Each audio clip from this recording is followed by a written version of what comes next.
दोस्तों, 5 राज्यों में चुनाव की तैयारी तकरीबन पूरी हो चुकी है। प्रचार तो खैर चलता रहेगा और चुनाव कई चरणों में है।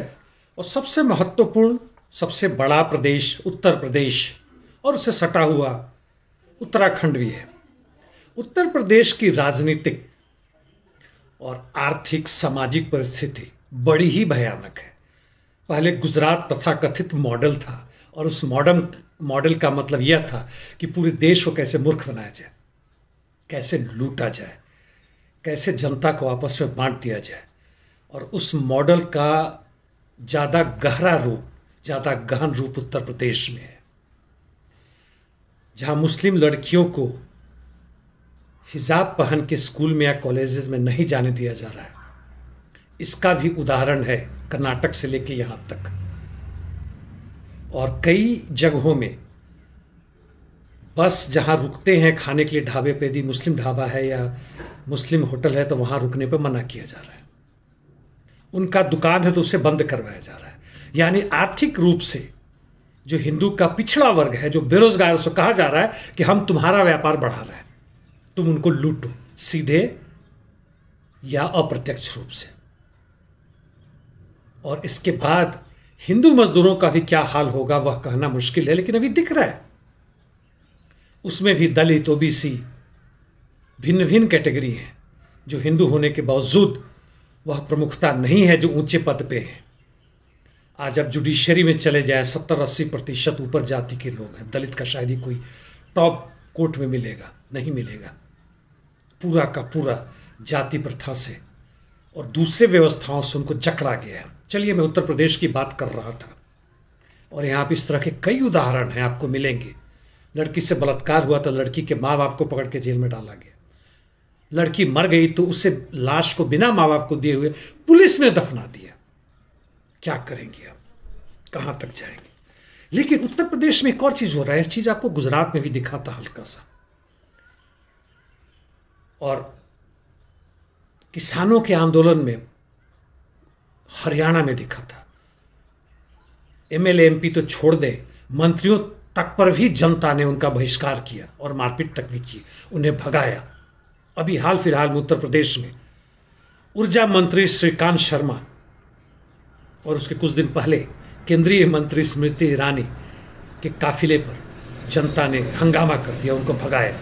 यह लोग बातचीत करने की हालत में नहीं है, जनता इनकी बात सुनने को तैयार नहीं है।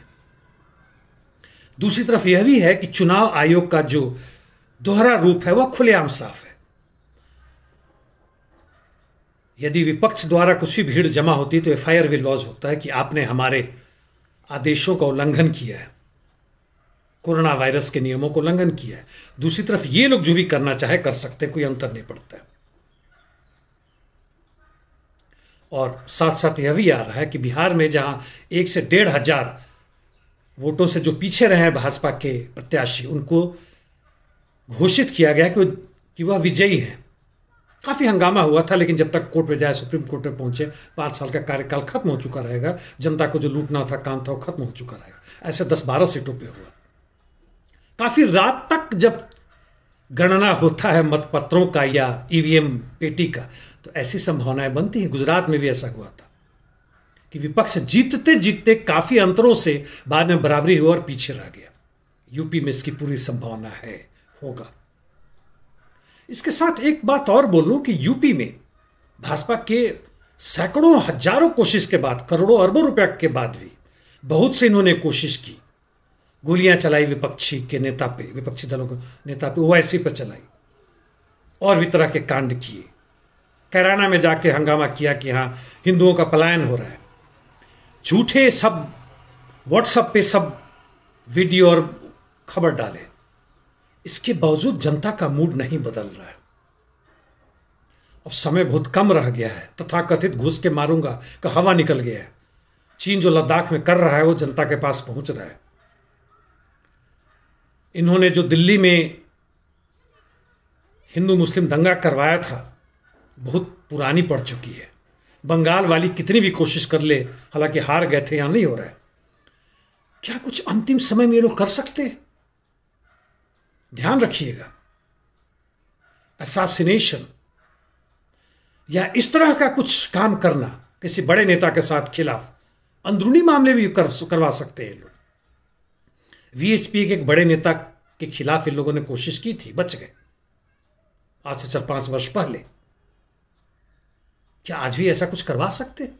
और इसके बाद हिंदू मुस्लिम दंगा, चुनाव या तो स्थगित कर दिया जाए या उसके बाद चुनाव में जो ध्रुवीकरण होगा उसका फायदा किसको मिलेगा, यह सबको मालूम है। मैं कटियार की बात कर रहा था, वीएचपी के नेता के प्रवीण कटियार। जरा गौर रखिएगा, नजर रखिएगा साथियों, खासकर आप उत्तर प्रदेश में हैं तो इस पर ध्यान रखिएगा। इस तरह के दंगा फसाद या किसी तरह का भी युद्ध होता है, चाहे अंदरूनी हो बाहरी हो, वह जनता के पक्ष में कभी नहीं जाता है। यह बात मान के रखिएगा। चलिए, मैं बहुत लंबी चौड़ी बातें नहीं करूंगा, लेकिन ध्यान रखें कि चुनाव के पहले, चुनाव के दौरान और बाद में कुछ भी हो, भाजपा जीते या हारे, जनता को कुछ नहीं मिलने वाला है। भाजपा ने जो नीतियां अपनाई और जिससे जनता को घाटा हुआ, वो चाहे डिमोनेटाइजेशन हुआ हो, जीएसटी हुआ हो, या जो भी चीजें किया गया है इन लोगों ने, जैसा भी किया, उसका क्या रिवर्सल होगा? जो प्राइवेटाइजेशन हो रहा है रेलवे और बाकी एमटीएनएल, बीएसएनएल जितने का भी हो रहा है, क्या वो वापस जनता को मिलेगा? नहीं। क्या हमारी समस्याएं, रोजगार, बच्चों की शिक्षा, स्वास्थ्य, आवास, क्या इन पे कुछ चर्चा होगी? 2022 तक किसानों की आमदनी दुगुनी होनी थी। यदि 2 करोड़ हर वर्ष मिलता तो 8 साल में 16 करोड़ जनता को रोजगार मिला होता, जबकि 40 करोड़ जनता किस हालात में है आपको पता है। 20 करोड़ से अधिक जनता बेरोजगार हो चुकी है और अभी अमृत काल चल रहा है। 50 वर्ष के बाद अच्छे दिन आएंगे। इतने खुलेआम भद्दे तरीके से झूठ पे झूठ, और आप नहीं, हमारे जनता के 20 से 25% लोग उस पर विश्वास करते हैं। साथ साथ ध्यान रखें, मैं आज चर्चा नहीं करूंगा, हमारी विदेश नीति जो है सो हमारी देश की धरती, हमारी देश की संपत्ति को गिरवी कर रही है विदेशी कंपनियों के तहत। हमारी स्थिति खराब हो रही है।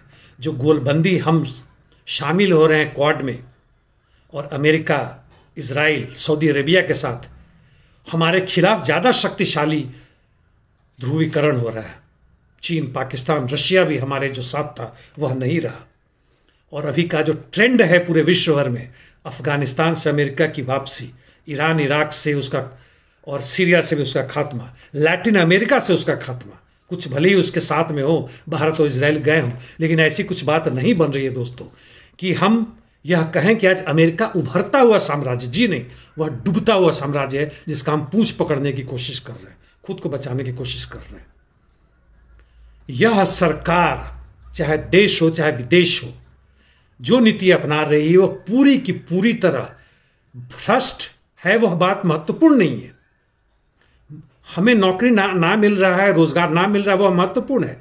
उससे ज्यादा महत्वपूर्ण यह है कि हम पीछे की तरफ वापस जा रहे हैं। यह 21वीं शताब्दी नहीं, हम 14वीं 15वीं शताब्दी पहुंच गए। धन्यवाद दोस्तों।